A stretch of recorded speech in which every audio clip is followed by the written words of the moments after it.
أعوذ بالله من الشيطان الرجيم. وقال الذين لا يرجون لقاءنا لولا أنزل علينا الملائكة أو نرى ربنا لقد استكبروا في أنفسهم وعتوا عتوا كبيرا. يوم يرون الملائكة لا بشرى يومئذ للمجرمين ويقولون حجرا مهجورا. وقدمنا إلى ما عملوا من عمل فجعلناه هباء منثورا.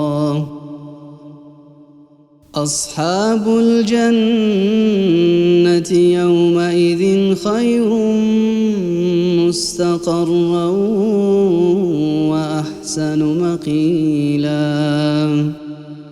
ويوم تشقق السماء بالغمام ونزل الملائكة تنزيلا. الملك يومئذ الحق للرحمن وكان يوما على الكافرين عسيرا. ويوم يعض الظالم على يديه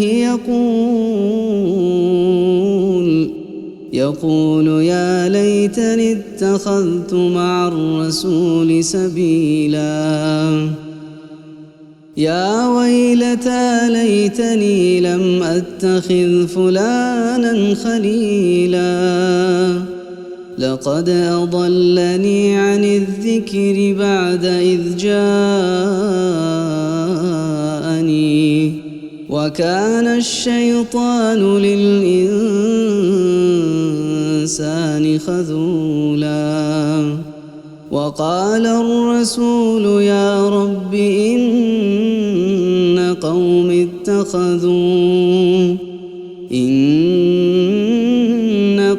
اتخذوا هذا القرآن مهجورا. صدق الله العظيم.